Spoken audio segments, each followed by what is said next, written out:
Hello, this is Key Ideas, and I'm your host, Leela Viss. This podcast contemplates the rhythm of life as a piano teacher and music maker. Through illuminating interviews and transparent reflections, you'll feel validated, encouraged, and empowered. Forte Lessons is a sponsor of this episode and has saved my online lessons. I couldn't be more thankful for the platform. It's not only because Forte is free to use with all of my existing students, both for online and those sick days. It's mainly because Forte's audio was made for online music lessons. Zoom can't match the sound quality. It's also easy to use, and students agreed that there's no fuss to getting it up and running. By scanning a QR code with your mobile phone, you can add a second camera. Get your free account today, and you'll notice an immediate upgrade. And while you're there, make sure to create and complete your profile in Forte Connect. It's a way for you to match up with new online students around the world. This is episode 68, and I'm eager for you to eavesdrop on my conversation with piano teacher and pioneer, Carly Walton. If you aren't familiar with Carly and her story, you'll be blown away by her incredible timing back in 2019. When most of us were comfortable teaching in our brick-and-mortar studios, she was among the first to explore the possibilities of teaching piano online. When March 2020 hit, Carly had no idea that her expertise would become a beacon for teachers forced to pivot and face the vast frontier of online teaching. Today, she continues to encourage teachers to build their online studios at her membership site, Teach Music Online. Listen in as Carly recommends her favorite tools for online teaching, simple activities to engage students, and you'll get tips for getting new students online or in person. I gained some significant tips from Carly, and I know you will too. Before we jump in, here's more about Carly. Carly Walton is from Mesa, Arizona, and currently lives near Salt Lake City, Utah, with her husband and 3 daughters. She studied piano at Berklee College of Music in Boston. After finishing her degree in Boston, she opened a piano studio in Arizona and taught choral music in local charter schools. In 2013, after some of her piano students moved out of state, she decided to experiment with teaching piano lessons online. Carly shifted her studio exclusively online in 2017, which allowed her to travel to 15 countries with her husband and baby girl, all while still teaching. In 2018, Carly began developing business and tech courses for instrumental music teachers to help them build a global online music studio. Since then, she has created several courses focusing on digital marketing, website building, and online course creation. Her courses have been used by teachers worldwide, and her online community has grown to 10,000 plus teachers. Her favorite topics to teach and coach include technology for online teaching, mindset for business growth, online teaching engagement, and digital marketing for studios. In addition to her membership community, she enjoys interviewing other experts for her weekly podcast, the Teach Music Online podcast. Now, here's Leela with Carly. Hello, Carly Walton. Thanks for joining me today. Hi, Leela. Thank you for having me. It's such a pleasure. Well, thank you for squeezing me in. I know you have a busy life. So let's get right to it. What has fascinated me about you from day one is your timing. Your timing is incredible. And you probably didn't know that you would have such good timing. But let's see, you started a business about teaching piano or music lessons online, and then a pandemic happened. So tell us a little bit about that timing. Yeah, it is wild thinking back to now, almost 5 years ago, when I really started building courses and just thinking towards the future of how I could help teachers in this area. I created and sold my first course in 2019. And what was amazing was even then, the interest in online lessons was growing, and that's why I built courses around it. I can remember I had this thought, I should start a Facebook group that's specifically about teaching piano online and just gauge the interest level. And I had 500 teachers in 2 weeks in that group. Oh, wow. Okay. Yeah. So I thought, okay, that was enough validation for me to put some effort towards teaching teachers what it meant to build a global online music studio and just be able to have that flexibility and freedom. Global online. Those are two things that we never dreamed of before. So, when did it occur to you that this might be a strong topic for a course? You said you wrote the course in Yeah. 2019, so it had been It had been idling in about your a mind? year. Yeah, it Okay. had been on my mind for about a year. We were traveling all over the world with our then one daughter. She was less than a year old, or yeah, less than a year old, and we do photography and travel as well. And so we took this opportunity while my students are online. Can I work them into just 2 days a week and we can do some fun travel adventure photography on the other days? And as I was doing that, I just, my eyes and ears were a little bit open to the online teaching world more than they had been before. So I was noticing it as an option via like Lesson Face or takelessons.com had like virtual as an option for teachers. And I thought, okay, I'm not the only one doing this.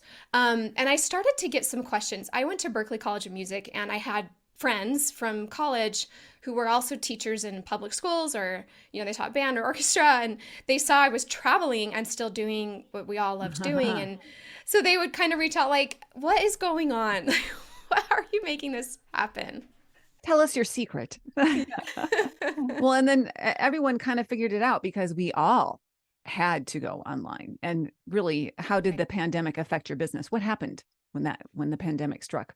For online teaching, it just exploded. Carol Matz and I were already collaborating on some things. So I can remember her and I emailing back and forth the first 2 weeks of March 2020.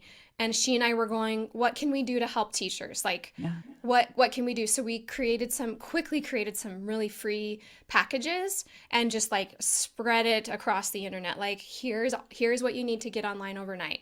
And she included like so much music. And she said, share it with your students. Don't worry about like licensing or anything like that. And I think that teachers were so grateful for that, gift, I guess, from her and I. And then for me, thousands of teachers, I had this course that I built and I was selling the course for $500 as of December 2019. But I said during the pandemic, I said, just whatever you can afford and I'll send you the Okay. link. And I can remember getting on like the Friday before the Monday that all the schools closed and just said, Yeah. I got on a live call, a Facebook Live with this group of teachers and just said, PayPal me and I'll automate it so you can get access. And hundreds, thousands of teachers took advantage of that and it really helped them make that transition. So it was fun. It was kind of crazy because I like didn't sleep for a few weeks, just answering questions and like making sure teachers had what they needed.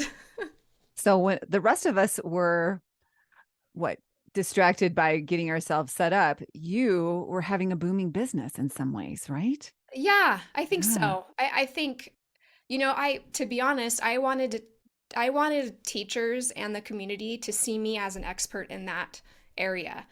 I feel like I have a gift for making things simple and like easy to do versus feeling like overwhelming. And so a lot of teachers some teachers didn't even own a laptop. They just like had no way to comprehend how they could continue making their income. And so it was really exciting for me to be that person to see like, no, this is easy. Your students will follow you. You can confidently do this.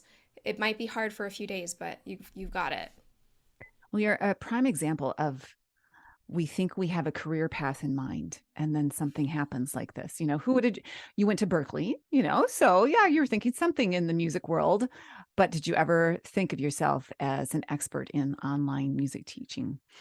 No, I I know. not necessarily. I've when I first started teaching online, I thought this is an answer to so many of those like burnt out teacher feelings, Mm. like driving to all my students and spending money on gas and, having to work multiple music jobs and just feeling like there must be something else out there.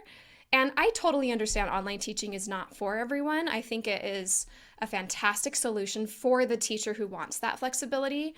And teachers should know you can make it really great. the answer is not like, oh, it's just not as effective. The answer is you have to make it as effective and Mm-hmm. pivot, Um, but yeah, it has been shocking at how much I enjoy it. I'll also say I've always been really tech savvy. I've always really loved marketing and social media with our other business stuff. So it was this perfect blend of music and coaching and getting to share my expertise in business as well. Wow. So let's go there next, because I'm sure you get asked this all the time. What are the basic tools that you recommend for teaching online? Yes, I would say I kind of say like at a minimum, and then like if you Mm, want to go the other end, but at a minimum, I really think teachers need that good external microphone. A MIDI connection is so helpful if you're teaching piano for channeling through your like high quality audio. Forte is the software that a lot of teachers have switched over to. That being said, a lot of teachers also still love and use Zoom. I mean, mhm. it's still a great option. I don't think everyone needs to make that switch.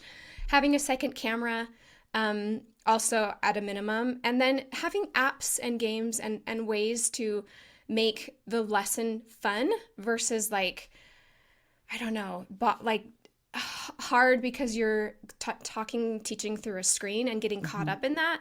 You can kind of like completely surpass those restrictions if you're able to engage with the student in other meaningful ways. On the other end, the more advanced end, I would say using programs like OBS to create an even better learning experience for the student and thinking of it, how can I make this easier? How can I make it, how can I help them digest the information and remember the information better? And a lot of teachers are finding that with OBS, you can make that happen. So I want to step back. I want to talk about OBS in just a minute, but how do you use a MIDI connection with your online lessons? Yeah. So there are a few ways to use a MIDI connection, but if you use a sound board or a mixer, an audio mixer, you're able to plug your piano, or if you teach guitar, some guitars have a MIDI, you can plug your piano directly into your audio source. And then, for example, like right now I'm in Zoom, I would select my mixer as my audio input, and then it's going to channel through my voice as well as my instrument directly to my student. So they're not hearing the piano that I'm playing via what the microphone's picking up. They're hearing the digital piano directly through to them. So it's like an amazing, I mean, it's as though you were sitting at your piano and you plug headphones in. That sound is what the student is going to hear. Got it. Okay. Yeah. And then OBS. And OBS is going to allow the teacher to create a visual presentation so they can have multiple camera angles at the same time and resources. So they could have their iPad with music up there annotating on it, as well as their face, as well as the above view of their hands. There's teachers that add in like even they'll light up the keys over while they're playing so they can see what notes are playing. That's like for our teachers who really get into it. Wow. Uh-huh.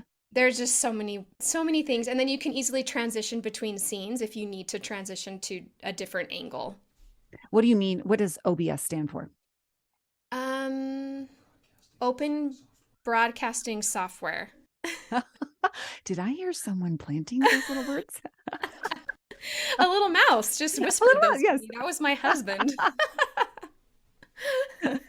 Oh, great I'm that you like, have. I've heard it before, but no, Yes. thank you, Mike. Yeah.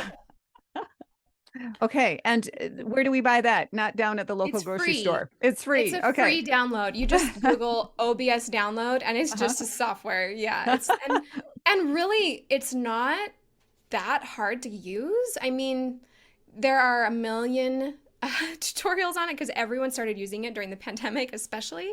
It's a very popular one for gaming, for live streaming, things like that. And so you can figure out how to use it. I'm in the process of adding a module inside our membership specifically for how to set up and use OBS. We do have trainings right now on it. I'm just making them better. Okay. Well, Yeah. that is a nice segue into what you offer, Carly. So, would you like to dive into what you Yeah. have in your, what is TMO, is what you call it, right? Yeah. And Hmm. you know what's so funny is my teachers started calling it that. I Oh, okay. I never nicknamed it TMO. I just my first, like pioneers in the community, they like would refer to it as TMO and it stuck. So now it's TMO, Teach Great. Music Online. And it's a membership to help music teachers increase their income teaching online, but also through creating other income streams. Maybe that's workshops, if they want to teach group lessons, hire multiple teachers. Now I teach them also how to create courses for passive income. So everything from how to record your course, produce it. I teach you how to like validate the idea so you don't waste your time creating a course that's never going to sell. All the things, market them. So the course has become much bigger than it was in 2019 when it was how to set up and teach successfully online. That is still there because we, surprisingly, you'd think, still have teachers who haven't done it yet.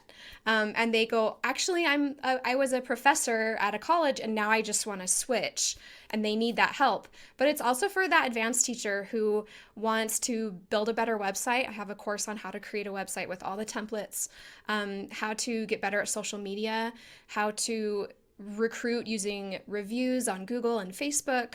Um, Really a step-by-step roadmap so that teachers don't need to like, what do I do next? Like, what is the next thing to build my business? Hmm.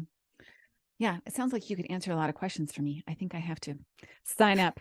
So now, d- if you're going to teach online, you have to be engaging. There's no physical contact Yeah. whatsoever. There's no getting up and doing things together, but you still can get off the bench or do engaging activities. So, can you give us a few of your favorites? Yeah. And I know you, Leela, talk so much about how to engage with the student. And I think there's a block that some teachers hit when they think engaging. They think they need to be like pizzazz and like super exciting and like throwing confetti in the air. And like, I'm not that type of teacher. I never have been. So for me, the more mellow, traditional approach teacher, it's so simple. It's really asking more questions, Mm, letting the student talk. And for online, I think you even have an advantage because you can't do things for the student. So it's it's having highlighters, colored pencils, letting them write on their music. It's fine. It's a workbook. Having them write in the measure numbers, having them find the diatonic or the chords, find the different harmonies, find the intervals, find what you're teaching, and just making it this learning experience, which we should be doing in person, but we often don't. So this is for both, right? yeah. But when you're online, I usually say have them get a basket of like manipulatives that they can have right there. Mm. So little sticky notes, stickers, highlighters, dice. I have a favorite dice games that I use where this is like the most basic, simple game. I created it when I first started teaching online, but it's just a list of 12 activities. They roll the dice. If it's a 4, it correlates to something, and they do that. And it like, number 4 would be like, play the last 4 measures of the song standing up. Mm, Like, fun. Yeah. fun. Or like, play the entire song staccato. Try to play with your hands crossed. Mm. Like, just fun things that take 1 minute. And I don't have to be there with them because they have my dice game sheet printed out. And it's just a really easy way to engage with the student to get them little, it's kind of like an off the bench activity, but they're still doing piano. Yes, I love that list. I did Oh, nice. download that list. Now I just have to make sure that I use it. I try and do something. You're right. My goal, somebody just asked me the same question. How do you fit it all in? Uh, Yeah. and time goes so fast. And then I said, well, I don't. And then, and then I also, I had 3 A's and now I don't know if I can remember them. But first of all, ample playing time. They play. And then, Yeah. I want them to come up with their own or with practice strategies. Yeah. So making sure that they practice those with me in the lesson. I just think those are Oh, that's really awesome. important things, especially online, is to have them play because then they can be empowered for the week to come. And Yeah. I do that in my normal lessons too. But I think sometimes when people think they have to be engaging, they're stealing time from the student actually playing. Hey, we'll get right back to the conversation, but first, I want to jolt you back to June of 2020 when we were tethered to screens. Even though most schools were out, students were stuck inside with no place to go. I was tired of teaching normal piano lessons and craved something different. If I felt that way, you know that my students were feeling the same. And so I dived into the curriculum I had written just a few months before called Cookie Cutter Composing. Students composed 8 bars a week, and in about 4 short weeks, they had notated their masterpiece in NoteFlight, recorded themselves playing their piece, and even created cover art in Canva. Fast forward to August 2021. It's when I began this same online composing opportunity for teachers. I call it a COMPOSIUM. As of April 2023, 6 new teachers are attending the 12th COMPOSIUM. In just 2 years, over 100 teachers have honed their skills as a composer and have helped their students to do the same. It's been thrilling to see alumni attend more than one COMPOSIUM. It seems they just can't get enough. Here's what a teacher said about a recent class. I had so much fun today. You analyzing the sheet music on the screen with examples of each technique makes me feel like this is something I can really do. Also, I've worked with NoteFlight for years and had no idea about a lot of the hacks you shared. That's going to make things so much easier. This summer, I'm offering a twist on the COMPOSIUM and will be offering arranging as well as composing. If you've been itching to jumpstart your creativity at the keys, the COMPOSIUM is the perfect place to begin. In both courses, you'll learn the secret sauce for modulating to a new key. When you sign up for a summer COMPOSIUM in 2023, make sure to use the code KEYCOMP, that's capital KEYCOMP, and you'll get a special discount on your registration. I can't wait to meet you and your creativity very soon. Now, back to my chat with Carly. Yeah, that's, I mean, it's a valid concern, but we need to remember what's our purpose? Like, what are we trying to get across to the student? We want them to enjoy music. Like, Yes. if they don't enjoy it, we aren't creating little musicians. We're creating little kids that complain about piano and have a negative association towards it. And we don't want that. And so thinking like, however, there is the occasional student who is thrilled to be there and will play the whole lesson, and that's fine, right? 1 in 10, right? The rest, Yes. though, we need to remember their age, their attention span, because they're so consumed with tech and media, like it's just different, and adapt with it. And it's okay to take time away from how we taught traditionally from our strict teachers if we're creating musicians that are going to love and create music. Mm-hmm. I agree. Yes, pedagogy, that background has served me well. And then I notice how many times I'm crossing the lines of what I thought I had to do. The other word that came to me, my other A, I'll think of the third one someday, is agency. And that's what I've noticed has developed with my students that are online. Like, okay, find your book. I can't get it for them. Find measure 15. That's a skill in itself that I, as an accompanist, have to learn. And man, my students are a lot faster now. And we talk a lot about the score where we rarely did before. So, there are really good things about it. It's so fun. There's like a never ending list of ways and things we can teach a student. And it helps, I will say, being in communities of teachers where you have like-minded teachers who have these fantastic ideas to share. That's one thing. Inside Teach Music Online, we do 3 times a month coaching calls, or we even do like an open mic event where teachers just come and share music with each other and perform and discuss. And it's been so interesting to see how many teachers felt isolated and felt like, who are my friends even? And who can validate this like really hard challenge I'm having with this 8-year-old that has, is on the spectrum a little bit? Like who can help me with that? And having that community where you can share ideas, that's what like the collective experiences is what makes something like that So valuable. It's not me. It's bringing in hundreds of teachers who are like, I hear you. I've got Mhm. you. Like, try this, try that, and making you feel like, okay, I'll be just fine. Yes. My favorite quote is the smartest person in the room is the room. Oh, I And love it. that is so true is yeah, we learn from each other. And it does help to know we are not alone. And I think that's what was so important in those early days is okay, everybody's doing this together and what works for Absolutely. you. And it was a really unique bonding time that we'll probably never see again. I don't know. I don't know. I hope not. I hope we Yes, don't get it that bad again. We might have I know. waves of stuff, but oh man. So you talked a little bit about mistakes that music teachers can make. What are the common ones that you see in online lessons? I I mean, are you saying mistakes for like thinking about teaching online or like actual teaching mistakes? What do you Yes, and yes and yes? shall we start A?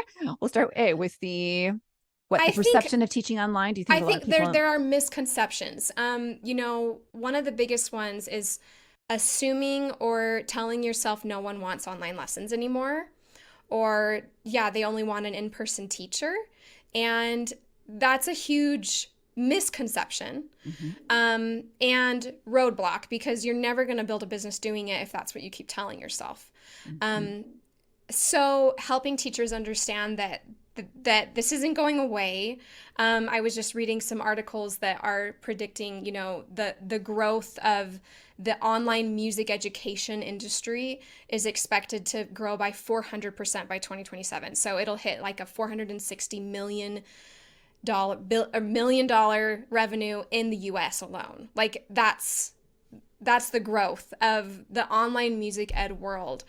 And so recognizing that you might have those fears, but there are plenty of students who are looking for online teachers because they don't have teachers in their area. mhm, And you get to find the students that you want to teach versus having to take whoever comes to you. You could get to be a little bit more specific and selective. mm, mhm.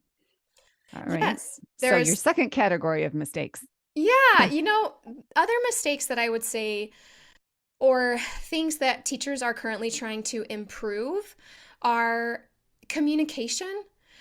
Often, when teachers switch online, they don't realize that because they're not seeing the parent anymore as often, they're totally left out of what's happening with the student. So, we really try to encourage our teachers to like, you text that parent every lesson. Like, Mm, you mm, get off Zoom and you send them 2 sentences. He did really great. He's working on this week. Um, if not that at the end of the day. And our teachers who are doing that, they just report back that their retention is so much higher, their referral rates are higher, recital attendance, I mean everything because they're maintaining that communication and doesn't matter what you've done in the past, you can always incorporate that. It's a good tip. Thank you. I know I get lazy. And because I've been working really hard on all the student assignments, by the end of Yeah. the day, okay, I'm done, but Yeah. it is good because I used to send lesson notes to my parents and let everyone know how it was going every lesson. Mm, And because I use Tanara now, that's not really an option. So right. I miss that connection with parents. So thank you for reminding me that it just takes a text. That's it. So now, what are some tips for gaining new online students? So many. Mhm. Okay, give us three. Okay. So I teach this in my webinar if anyone wants to go and watch the free class, but I have a marketing foundations checklist that's like everyone, whether you're in person or online, needs to make sure you have this list. Especially if you're online, the number one thing is you need an online presence. If you've always taught in person, maybe you've never considered a website, maybe you've never considered a Facebook page or an Instagram page. The problem with that is if you think you can start recruiting online, someone's going to Google your name, and what are they going to find? Mm, Like, try mhm. it. Open up a guest browser that you've never logged into, go to someone else's computer, and Google your name. Like, what comes up? It's So, scary. right, it is kind of like, what are they going to find? Like someone who tagged you in a Facebook post from years ago, like what's out there. So the more we can get in front of that and create that experience for people. So they Google Carly Walton online lessons, they find my website, or my Google business. And so working towards building a really modern website is easy because we have amazing programs that have templates for you. And like Squarespace has beautiful templates. It's hard to make it look bad, like really hard. Photography, getting updated photos of yourself that aren't like from a 1998 blog. And then getting reviews, getting your students to go to Google and leave you a review. We have a teacher in teaching in Texas, and she has 24-ish reviews on her Google business, and she gets inquiries every week. She said 10 to 12 a week. And because of her system she's created, so they find her on Google, she's automated everything so they can click on her website, they can quickly see her openings for trial lessons. So she just gets an email when someone signed up for a trial lesson with her. And she's able to filter students now. She has a waiting list. She can be a little bit more selective. Nice. So, you wear a lot of hats, quite a few hats, including being a new mom yet again. So now you're up to 4 girls, darling girls, and you're a business owner and a wife. How do you balance all of this? What's your secret sauce? It's such a good question. And I feel like friends and family ask me this a lot, and I don't know that if you were to like write out my time in the day, doesn't look balanced. I don't know that there is such thing as like having balance. I do, however, I give my attention to wherever I am. So like right now we're talking. I don't know what my kids are doing. Like someone else is with them, and that's fantastic. Like when I wake up early and work, I am so productive with my time because I know how limited my time is. I work hard and efficiently, and I have systems to help me manage my time so that I am not wasting my time.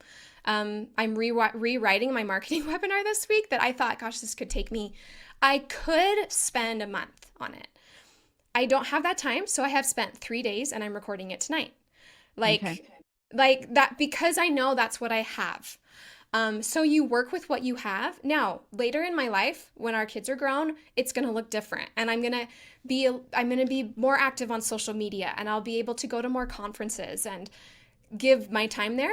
But because I can't, I zero in on what actually matters and who needs me, so that I don't have to like spread myself super thin. Because as an entrepreneur, like there's a million things you could do and you're told you should do. And you can kind of fall into that hole of like, oh, I've got to create content every day and I've got to post every day. And the truth is you don't. Like, that's not what success is made of. It's really so much more about being intentional and being present, because like I kind of tell myself, today is the tomorrow I worked for, right? Like, what am I working for if I'm always just like, well, next week, well, next month, well, next year when this happens? No, like I'm here living my life. And so I try to get out with my kids as much as I can. Like we go on walks and it's 35 degrees outside, but we were playing outside, in the morning, and like doing things with them because I know I have given myself work time and time to be with family. Sorry if that was so long. No, that's a very good way to live your life. It is compartmentalized, and that is hard to do, because I'll be playing with the kids. I remember back when I was your age thinking, oh, I should be doing this, or I could be doing this. Now, I did stop shitting on myself a long time ago, so that has helped.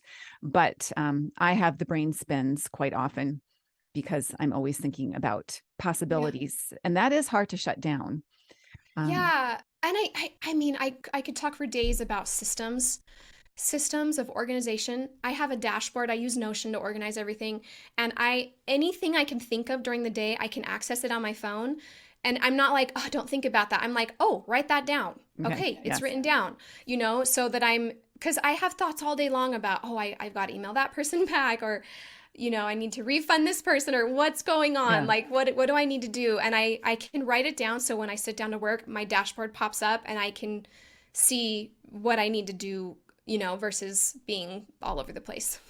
And that dashboard is called what? Notion? So Notion is my task Notion. management tool. Notion. And it is my best friend. It is my best friend. Everything in my head lives in Notion. Nice. Nice. Yeah. That is a good strategy. And I do the same. Like I have to write it down. Otherwise, I'll just keep thinking about it. I know. I know. That's the life of being creative and having millions of ideas. I know. And actually, I've been labeling things in my mind. Okay. So that is Clara the creative who just wants to be thinking all the time. And I have to shut her down because I do love not it. have time to listen to her right now. Not a priority, Clara. Right. I know. Get out of here. So yeah, it's hard though. So speaking of creative, you are also, you mentioned this already, but you are encouraging teachers to create their own content and by creating their own courses or whatever. So why do you think that's important? For so many reasons, creating content is allowing you to capture your methods. And I as I've been creating this course for teachers, how to build and sell digital courses, you realize that when you take the time to script videos, record them, edit them, you're then giving your students like the best you because you're not like just it's not in the moment. It's like really thought through.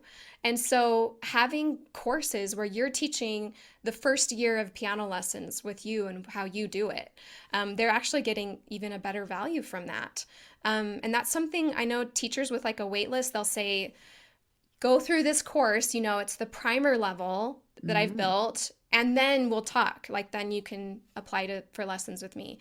Nice. Or teaching composition or teaching songwriting. Like, could you add supplemental courses to your lessons that you want your students actually learning as well, but you don't have time to teach them live during lessons? You can go from that all the way to like really building a course that supports you financially. We have one teacher who created a course for one semester of piano lessons, and she sells it on OutSchool, and she made $7,000 last year passively. Oh, yeah. Through that. And so it's not huge, but it's passive. So if that wasn't anything she was spending time on, she just uploaded it and let them sell it. So it's an exciting world for content creation in courses and digital courses. And there's no reason why music teachers can't participate in that as well. Nice. Well, you're full of encouragement. That must be is that a love language of yours? Encouragement. Yes. It must be. Yeah. Well, Carly, this has just been fascinating. I've learned so much. You have inspired me in a number of ways. Every once in a while, you just kind of get comfy, and then I like people like you that like, oh yeah, okay, I could be doing that. That's a good idea. And I think it's a balance of being happy with what you've done, because what you've done is amazing, and finding ways to be excited about what you can create. Like I one of my biggest philosophies and values I live by is to make things fun. And I tell teachers when they join Teach Music Online, you ask yourself if you're having fun with your students. Like you ask yourself when you're going through my course, how can I make this fun? And if you're not, if your like eyebrows are like this and you're frustrated and you're not spending time with loved ones, like forget it, you need to reevaluate. And because I've had to go through figuring that out myself and figuring out this balance of like, I've got to create, and then realizing like, why? What's the purpose? Who's waiting for you, Carly? Yeah. Yeah. And I think we're here to have fun. Like, and that comes across to students and to others if you can feel that. That reminds me, I was probably your age. I'm not sure, but I remember I really started rethinking teaching piano because I did not like the hours. And then I read Philip Johnston's book, The Dazzling Studio. I never can remember the title, but it really helped me realize that, okay, if I'm going to do this career, I'm going to have fun doing it. And the minute I flipped my mindset, I enjoyed my career, my profession. But I had to make that decision. So I'm totally with you there. You have to make it fun for yourself And when you're having fun, your students are going to have fun. It Yeah. does rub off. Yeah. And all the resources you're creating, that's why, is to give teachers inspiration and to help them see, like, you don't have to get stuck in a rut. You don't have to be traditional. You don't have to think of chords in such a boring way. Like, you can make all of those things fun. So it's been so fun to see how you've really inspired teachers to think outside of that box that we naturally fall into. Well, thank you.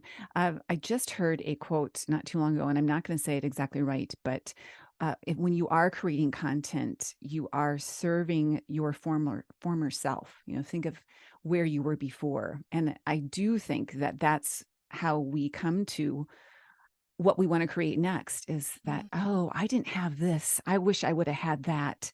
Don't you feel that way in some Oh, ways too? absolutely. I tell Mhm. teachers all the time, I wish I had what you have 8 years ago when Yeah. now 9 years ago when I started teaching online and was just by myself figuring it out. I know. Gosh, the resources that are available now are amazing. And no one needs to do it on them. There's no reason not to invest in your business and use things to help you get there sooner, for sure. Nice. So tell us where we can find Carly Walton. You can Google my name. Okay, good. You can just Google Teach Music Online. My website's teachmusic.online, Okay. and you'll find our membership there. You'll find free stuff. I have the Teach Music Online podcast. Yeah, lots of fun things. We're on Facebook, Instagram, Teach Music Online. Well, thank you so much, Carly, for spending a little bit of time in your busy day and inspiring us to stay balanced. So Of you make it course. you make it look easy. Anytime. Anytime. All right, take care. Thank you. I like Carly's approach to keeping things simple and admire her ability to communicate her tremendous knowledge in a way that encourages and empowers. I'm eager to try out the games and tech tools she's recommended. Head to the show notes to learn more about Carly's popular membership site, Teach Music Online. I see rave reviews about her work from countless teachers. And make sure to use the code KEYCOMP, KEYCOMP, when you sign up for a summer Composium. Head to the show notes for all the dates and times. There's something for every time zone. I'm Leela Viss, and see you in the trenches, always ready to make fresh upgrades to my online lessons.